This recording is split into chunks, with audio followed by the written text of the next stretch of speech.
Hey guys, how's it going? It is your boy, Manga Andrew, and I'm here to do my breakdown for My Hero Academia Season 6, Episode 16. And there's a fair amount to break down in this episode, so let's dive right into the breakdown and talk about what goes on in this episode. For starters, the title of this episode is The Hellish Todoroki Family Part 2. And this episode actually just covers two chapters. Chapters 299 and 300. And the first part of this episode is pretty much just reused scenes from the previous episodes showing Bakugo going after Deku and planning on,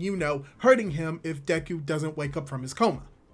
And then after the intro, we actually dive into the chapter of 299 in the episode by seeing Hawks' flashback. And to start off, when it comes to this episode, we do get to see the entirety of Hawks' flashback in the anime, as well as expanding on certain scenes of Hawks' flashback that are not necessarily fully fleshed out in the manga. For instance, we get to see a little bit more of what Hawks is actually seeing on the TV screen, and how he sees both Endeavor and All Might doing their best to stop a villain, which makes him believe that heroes are just these figures that are on the television screen. As well as we do get some moments where we get to hear Hawks' father hit him, even though we don't necessarily see it at that moment. As well as we do get some added scenes to really emphasize the situation and the state that they are in, with Hawks' mother clicking on the TV and unable to do anything else because they don't have any power. So I really do like how they are portraying Hawks' flashback,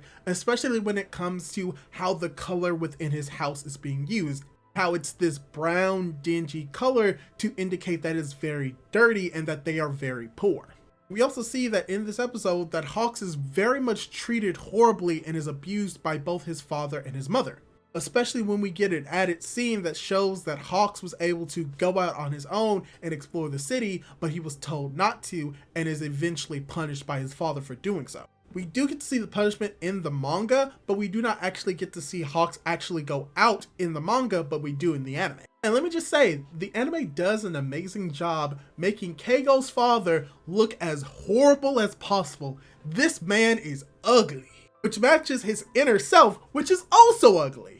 And we do get a new small scene that gives an overhead look of how the house looks from above, as well as we get to see the family members doing what they may normally do in the house. But I will also like to point out that I really do like the mother's design in the anime in comparison to the manga as well.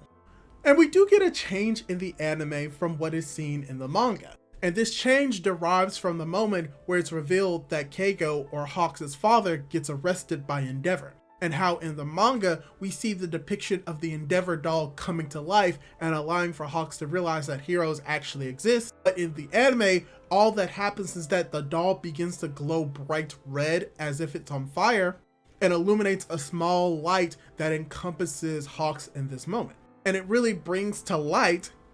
both literally and figuratively, that Keigo is in the darkness, but that Endeavor as a hero was the only light that was able to pretty much allow him to escape from the darkness. So I kind of like the change, and I think I kind of understand why they actually didn't do it that way, because it would have been a lot to animate that scene in the anime versus just drawing it in the manga. But to talk a little bit more about the expanded scenes and Hawks' flashback, we do get an expanded moment where we get to see more in depth what happened to Keigo after his mother left with himself and that they arrived at the train station or the subway station. And how we get added scenes of just random people looking at Keigo's mother, staring at her, and then just looking away and walking away. So I just really like that they added this scene because it adds to the world of My Hero Academia and really shows how people like Keigo, like his mother, are pretty much thrown out in the middle of the street and that there's no one there to actually help them, even though there are a whole bunch of people that could just stop and help them at any moment. So it's cool that we got to see that, and we also get the final parts of Keigo's flashback where we see members of the Hero Public Safety Commission actually coming to Keigo and pretty much offering him a deal to join them and that they will be able to take care of himself and his mother, which cuts back to the present of Hawks waking up in Best Jeanist' car. And something else that I would like to add is that with this, we actually do get a reused scene that we saw in chapter 400. Also, Something else that I wanted to bring up is that we do get something in the anime that is very unique. And it's that the anime mimics a panel seen in the manga in a very unique way. In the manga, we just have a panel of Keigo and his mother being talked with the Public Hero Safety Commission individuals. But in the anime, they have that scene play out, but it looks very much like what it looks like in the manga when it comes to the scene layout, by having the pillar act as if it is a sort of break or a border, so that the actual characters in the scene look as if they are in an anime panel, very much like it is in the manga, which is something cool that I like that the anime did. And we also get a reused scene of Hawks talking to the members of the Hero Public Safety Commission that we saw in episode 117, which leads directly into Hawks waking up. From when Hawks wakes up, we do get the scene adapted in the anime of Hawks and Best Jeanist talking about Nomu and talking about how Best Jeanist was able to survive because he got an experiment done upon him that is very similar to that of the Nomu. And how in the anime, this conversation is actually depicted in a very unique way of showing flashbacks to what was happening with Best Jeanist and Hawks during their first confrontation in the actual windows of the car that they are driving.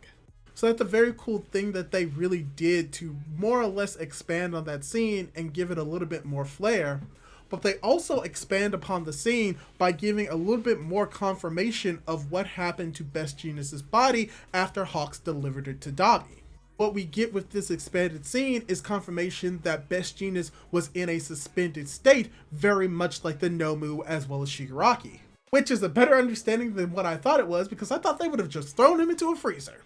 But this all leads more into what happens next with the eventual capture of the Glutton God, where we get a little bit more dynamic shots right before he eventually gets captured by Best Jeanist using his car to do it. As well as we get more added and expanded scenes of Glutton God doing more destruction and getting to see a little bit more of what he was doing before he eventually gets captured by Best Jeanist. And then after that, we do get to see a lot of the people in the area pretty much praising the heroes finally arriving, as well as getting people who are a little bit less happy that the heroes are here, and that is due to what has happened within their hero society, and how we pretty much get some added scenes that show how the people do not trust the heroes anymore, which is also expanded upon by some added dialogue by Hawks, as well as we get the scene in the manga of the civilians being both happy and mistrustful of the heroes, and how the anime really shows which people are very mistrusting of the heroes by causing them to go from being full of color to being gray and black and white. And what is interesting about this is that it shows a dichotomy between the people who still have trust in the heroes being full of color and people who have lost trust in the heroes being in black and white, as in they've lost the trust in the heroes as we see that they've lost the color in themselves. So that's a cool transition that I'm glad was added to this part of the episode.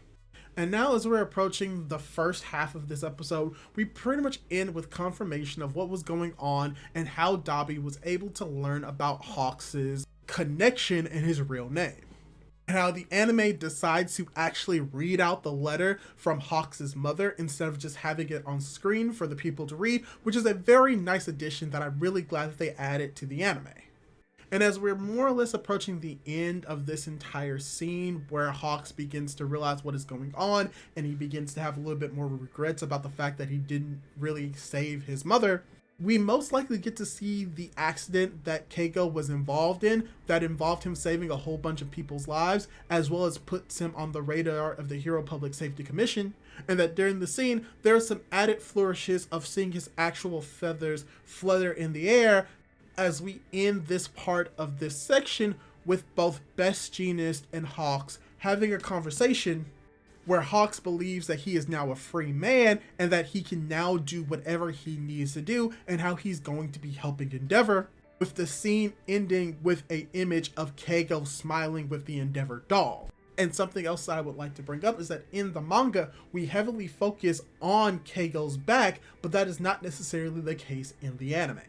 And from here, this is where we're getting more into what is going to be the latter part of this episode. where in this part of the episode, we do get a few added scenes of just random destruction,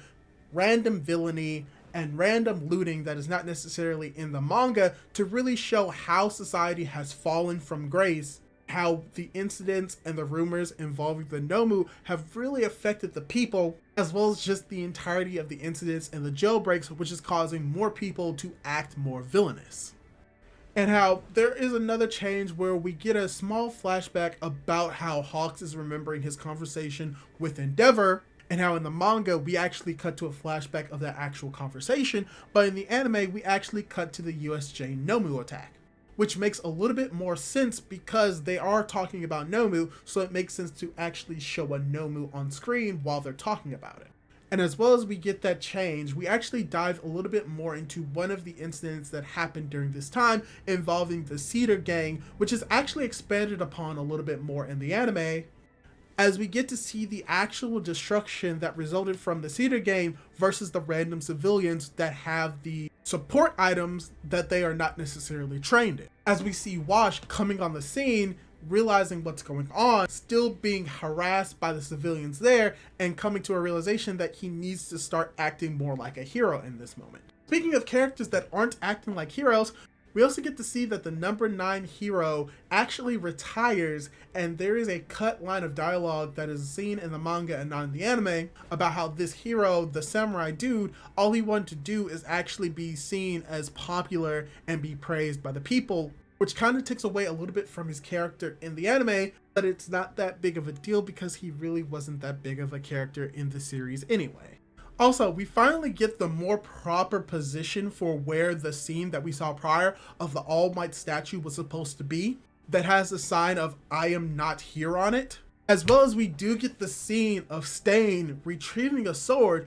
but there is a slight change from the manga, where in the manga we see that Stain is a little bit wet from what he had done at Tartarus, which we're going to learn most likely, if not in this season, within the next season. And from there, we pretty much get to what is going to be the ending of this episode, which is focusing on the Todoroki family and Endeavor reflecting on what happened during the war. And I can say that this entire sequence was done fairly well, especially when it comes to Endeavor and how he's remembering everything that has happened and he begins to have regrets. It's very sad and dramatic and depressing. It really shows how much Endeavor has changed as a person and how much he has regretted his actions over the years. And something else that I want to bring up is that while he's reflecting on this entire situation, he remembers what happened with his son, with Dabi, and he remembers the video that Dabi broadcasted. And how this remembrance is in a sort of transition where we get to see Best Jeanist giving his rebuttal to what Dabi says as it cuts to Dabi's video as if it's on an actual TV screen. And I just really love how the anime can take a little bit more liberties with these flashbacks and these actions and make them a little bit more creative than just having the flashback show on the screen and nothing else. And we probably get just the best part of this entire part of the episode, where we finally get to see the infamous Shoto Endeavor being in the bed, but we unfortunately get the line that is cut about Shoto talking to his brother and sister that Endeavor is crying. And that Endeavor is crying because he's very sorry and he's very regretful and that his heart is more or less broken, where it's revealed that Ray has also came to the hospital to talk to Endeavor about their son and about their family. Overall, Endeavor's breakdown in this part of the episode was amazing, and hopefully this breakdown for My Hero Academia Season 6 Episode 16 was also amazing. Let me ask you, what'd you think of the episode, and what'd you think of the breakdown? What was your favorite part of the episode? Leave your thoughts down in the comments down below, leave a like on the video if you liked it, and don't forget to subscribe to my YouTube channel and hit that notification bell to be notified for whenever I upload more content like this. Do all that cool jazz, and hopefully I'll be able to catch you in my next video. Goodbye!